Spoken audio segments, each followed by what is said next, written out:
Bonsoir. Ce soir, c'est Mamie qui raconte l'histoire de l'oiseau de feu et le loup gris.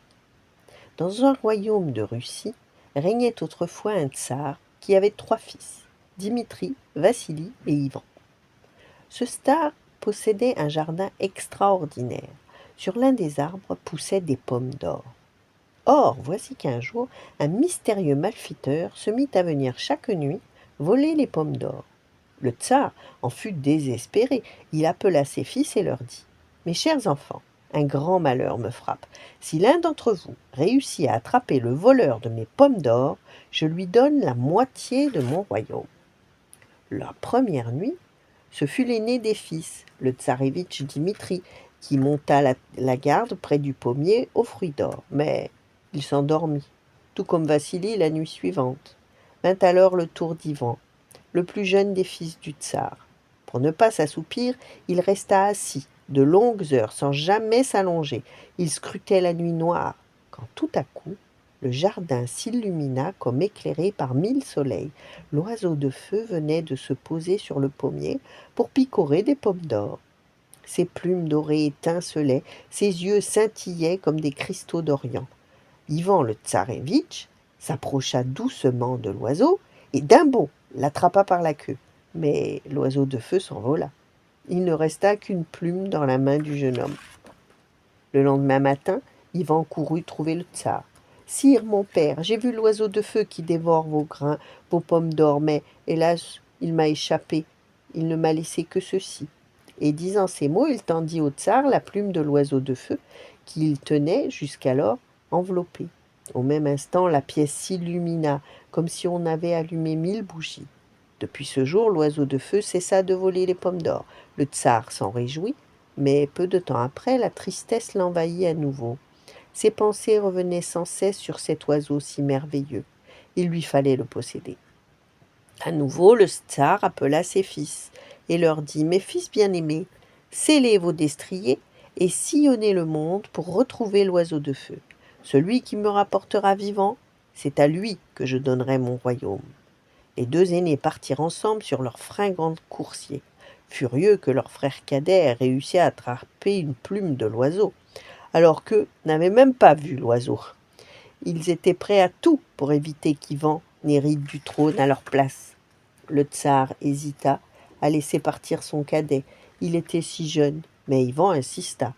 Après avoir finalement obtenu la bénédiction de son père, Ivan le tsarévitch enfourcha son cheval et s'en alla par les chemins.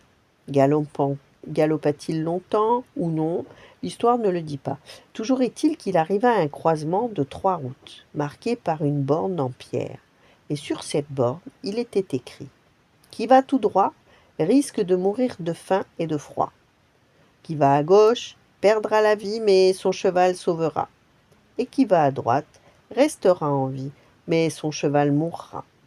Sans hésiter, Ivan le tsarévitch choisit de prendre le chemin de droite. Il chevauchait depuis 3 jours quand une forêt profonde, tout à coup, un énorme loup jaillit des fourrés, se jeta sur son cheval et le dévora, et il disparut.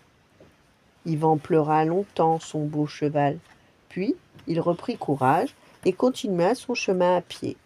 Après avoir longtemps marché, il était si épuisé que tout à coup, sans crier gare, il vit le loup réapparaître. « Bonsoir, jeune Ivan tsarévitch, dit le loup gris. Je suis désolé d'avoir mangé ton cheval. Mais tu savais ce qui t'attendait en choisissant la route de droite. Pourquoi? Pourtant, j'ai pitié de toi. Je peux t'aider et te conduire là où aucun cheval ne pourrait t'emmener. Grimpe sur mon dos et dis-moi où tu veux aller. Conduis-moi à l'oiseau de feu, répondit Ivan d'une voix ferme. Il enfourcha le loup gris, qui aussitôt se mit à galoper plus vite que le vent par-delà les forêts, la toundra et les lacs. Galopa-t-il longtemps ou non? L'histoire ne le dit pas. Toujours est-il qu'il faisait nuit noire quand le loup s'arrêta au pied d'un mur de pierre et dit: Te voilà arrivé, tsarévitch Ivan. Escalade le mur, de l'autre côté tu verras un jardin, et dans ce jardin il a une cage en or. Et dans cette cage tu trouveras l'oiseau de feu. Prends l'oiseau, mais surtout ne touche pas à sa cage. Souviens-toi de mes paroles, sinon il t'arrivera malheur. » Yvan escalada le mur, traversa le jardin, découvrit sans peine l'éblouissant oiseau, mais au moment de le prendre, il se dit: « Jamais je ne pourrais transporter sans saccage, il finirait par s'envoler. » Alors, oubliant les conseils du loup, il voulut s'emporer la cage en or. Dès qu'il la toucha, des cloches, des trompettes se mirent à sonner, et les gardes surgirent de nulle part et l'attrapèrent, puis l'emmenèrent devant leur tsar, Dalmat le Terrible. Rouge de colère, le tsar lui dit: « Qui es-tu pour oser voler mon oiseau de feu ?»« Je suis le tsarévitch Ivan, fils du tsar Berendaï. Mon père m'a demandé de lui rapporter l'oiseau de feu qui venait chaque nuit dévorer des pommes d'or dans son jardin. Si tu étais venu me le demander, je t'aurais donné l'oiseau de feu pour ton père, lui répondit le tsar. Mais tu as tenté de le voler. Honte à toi, je te traite donc en voleur. Sauf si, pour te faire pardonner, tu me rends un service. Dans un lointain royaume, presque au bout du monde, règne le tsar Afron. Ce tsar possède un cheval à la crinière d'or.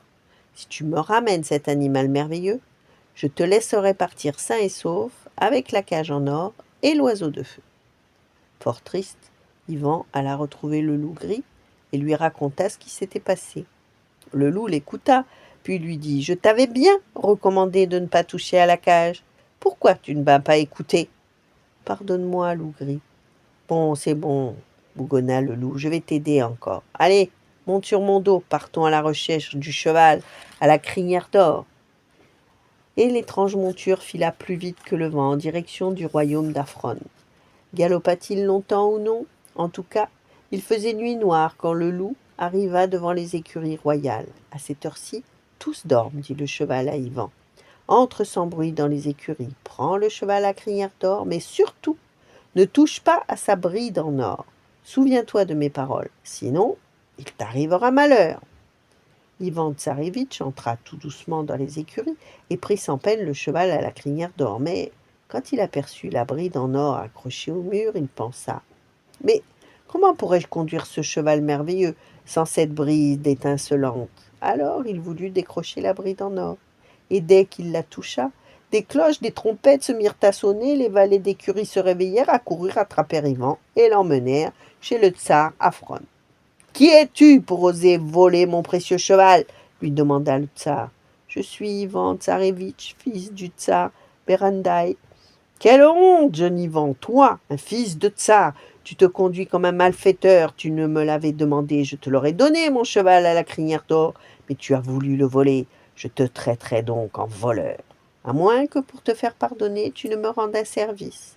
Dans un royaume au bout du monde, vit Helena la belle, que j'aime depuis longtemps. Si tu me ramènes cette princesse, je te laisserai la vie sauve et je t'offrirai la bride et le cheval à crinière d'or. » En pleurs, Yvan alla retrouver le loup gris et lui raconta toute son histoire. « Mais je t'avais dit de ne pas toucher à la bride, » le sermonna le loup. « Une fois de plus, tu ne m'as pas écouté. Jeune Ivan Tsarévitch, cesse de pleurer. Tes ennuis, tu les as mérités. »« Pardonne-moi, loup gris, je t'en prie, pardonne-moi une fois encore. »« Bon, » répondit le loup, « je te pardonne encore cette fois. Le chemin commencé, il faut le terminer. Monte sur mon dos. Partons à la recherche d'Helena la belle. » Yvan grimpa sur le dos du loup gris qui s'élança comme une flèche. Au bout d'un temps plus ou moins long, ils arrivèrent devant une grille en or. Le loup gris dit alors: « Maintenant, Tsarévitch, c'est à moi d'y aller. Toi, tu prends le chemin de retour et attends-moi sous le gros chêne au milieu de la plaine. » Yvan partit. Le loup se cacha pour guetter la venue d'Helena la belle. À la tombée du jour, la jeune princesse vint se promener. Dès qu'elle s'approcha, le loup bondit sur Helena la belle, la jeta sur son dos et l'emporta jusqu'au chêne où l'attendait Yvan. « Vite, Ivan Tsarévitch, monte !» cria le loup en s'approchant. Et d'un bond, Yvan rejoignit la princesse sur le dos du loup, qui se mit à courir si vite qu'il sema rapidement les gens du palais lancés à sa poursuite. Au cours du voyage, Yvan et la princesse eurent le temps de tomber amoureux. En arrivant devant le palais du tsar Afron, où ils devaient se séparer, le tsarévitch éclata en sanglots. « Pourquoi es-tu si triste ?» lui demanda le loup. « Hélas, Comment pourrais-je retenir mes larmes, répondit le jeune homme. J'aime Héléna la belle. Jamais, au grand jamais, je ne pourrais l'échanger contre un coursier en or. Mais si je ne la livre pas au tsar, il va me traiter en voleur. Je t'ai déjà beaucoup aidé, Ivan Tsarevitch, dit le loup. Mais puisque ton amour est si fort, je vais t'aider encore. Nous allons cacher la princesse. Puis je prendrai son apparence et je t'accompagnerai au palais. En croyant voir Héléna la belle, le tsar te donnera son cheval à la crinière d'or. Monté sur ce fringant coursier, tu rejoindras ta bien-aimée et tu t'enfuiras avec elle. Moi, je vous rejoindrai plus tard. Le loup fit une galipette, et comme il se relevait, il ressemblait à s'y méprendre à Héléna la belle. Tout se passa ensuite comme le loup l'avait dit. Le tsar donna à Ivan le cheval à la crinière d'or en échange de la fausse princesse. Mais quand il épousa celle-ci, au lieu d'un doux visage d'Héléna la belle, il vit soudain la gueule d'un loup dans son lit. La stupeur fut telle qu'il resta pétrifié. Le loup gris prit la fuite. En un instant, il rattrapa Ivan et sa bien-aimée, qui chevauchaient gaiement sur leur beau destrier. Galopèrent-ils longtemps ou non, toujours est-il que le loup et le cheval, l'un portant le tsarevitch et l'autre la princesse, arrivèrent au royaume du tsar Dalmat. À l'approche du palais, Ivan soupira. Hélas, quelle tristesse! Je vais devoir abandonner mon beau coursier pour obtenir l'oiseau de feu. Cher loup gris, fidèle ami, toi qui m'as déjà tant aidé, j'aimerais te demander un dernier service. Il n'eut pas besoin d'achever sa phrase. Le loup gris avait déjà compris. D'accord, dit le loup gris, laisse ton coursier ici avec la princesse, moi. Je vais me transformer en cheval à crinière d'or et t'accompagner au palais. Quand il me verra, le tsar te donnera l'oiseau de feu plus tard, je vous rejoindrai. Le loup fit une galipette, quand il se releva, il était métamorphosé en cheval à crinière d'or, et tout se déroula comme prévu. Le tsar se réjouit fort de voir arriver Ivan avec le cheval merveilleux, et lui remit en récompense la cage d'or et l'oiseau de feu. Mais quand le lendemain, le tsar Dalmat s'en fut galoper dans la plaine sur sa monture à crinière d'or, son cheval soudain se cabra, jeta son cavalier à terre et reprit sa forme de loup. Le loup gris eut vite fait de rattraper le tsarevitch et la princesse. Voyagèrent-ils encore longtemps ou non? C'est difficile à dire. En tout cas, ils finirent par arriver à l'endroit où le loup gris avait dévoré le cheval d'Ivan. Alors le loup gris s'arrêta et dit « Désormais, nos chemins se séparent, Ivan Tsarevitch. Nous voilà revenus à l'endroit où j'ai dévoré ton cheval. Pour me faire pardonner, je t'ai aidé à obtenir l'oiseau de feu, le cheval à crinière d'or et Héléna la belle. À présent, tu n'as plus besoin de moi. Adieu. » Le loup gris disparut dans la forêt. Ivan pleura son ami. Puis il partit avec la belle Héléna en direction de son royaume. En chemin, ils s'arrêtèrent pour se reposer. Ivan attacha son cheval à un arbre, suspendit la cage de l'oiseau de feu à une branche et s'allongea dans l'herbe tendre avec sa bien-aimée. Ils étaient profondément endormis quand par le plus grand des hasards passèrent tout près d'eux les frères aînés d'Ivan. Dimitri et Vassili avaient parcouru toutes les terres à la recherche de l'oiseau de feu et revenaient penauds, les mains vides. « Regarde, Dimitri, c'est le petit Ivan qui dort là, tout tranquille, dit Vassili. Regarde ce qu'il a trouvé. Héléna la belle, l'oiseau de feu et le cheval à crinière d'or. Notre père va lui donner son royaume, c'est sûr, et nous sommes les aînés, nous n'aurons rien. » L'âme dévorée de jalousie, la méchanceté au cœur, Dimitri et Vassili décidèrent de tuer leur frère pour s'emparer de ses trésors. Dimitri transperça d'un coup d'épée son jeune frère endormi. La belle Héléna se réveilla en pleurs. Vassili la menaça en appuyant son épée sur sa gorge. « C'est moi que tu épouseras, sinon tu mourras comme Ivan. Et ne t'avise pas de raconter au tsar ce que tu as vu. » Les deux frères s'emparèrent ensuite des trésors, puis ils partirent rapporter l'oiseau de feu à leur père et laissèrent le cadavre d'Ivan livré aux corbeaux et aux loups. Au bout de 30 jours, le loup gris vint à passer par là. Il reconnut Ivan. Il l'aurait bien ressuscité, mais hélas, il ne maîtrisait pas ce pouvoir. Il eut donc l'idée d'une ruse. Voyant une mère corbeau s'approcher du cadavre d'Ivan pour en faire son repas, il courut au nid de l'oiseau et prit un de ses petits en otage. « Écoute, mère corbeau, cria-t-il, si tu veux retrouver ton enfant vivant, il faut que tu me rendes un service. Vole au-delà des steppes, des forêts et des lacs, pour aller me chercher l'eau de mort et l'eau de vie. La mère Corbeau eut si peur qu'elle mit moins de 2 jours pour aller jusqu'au bout du monde et rapporter les eaux précieuses. Le loup gris aspergea Ivan Tsarevitch d'eau de mort et ses blessures se cicatrisèrent. Puis il l'aspergea d'eau de vie et le jeune homme ouvrit les yeux et se leva. « Oh, j'ai très bien dormi. »« Oui, oui, Ivan Tsarevitch, tu as si bien dormi que sans moi, tu ne serais jamais réveillé, » répliqua le loup. « Pendant que tu dormais, tes frères t'ont assassiné. Ils ont emporté l'oiseau de feu, le cheval à crinière d'or et la belle Héléna. Aujourd'hui, Vassili va épouser ta fiancée. Grimpe vite sur mon dos si tu veux empêcher ses noces. » Ivan Tsarevitch enfourça le loup gris, qui s'élança aussitôt plus vite que le vent, pour arriver juste à temps. Arrivé au palais, le Tsarevitch remercia son fidèle ami, puis il pénétra dans la salle où se déroulait le festin du mariage.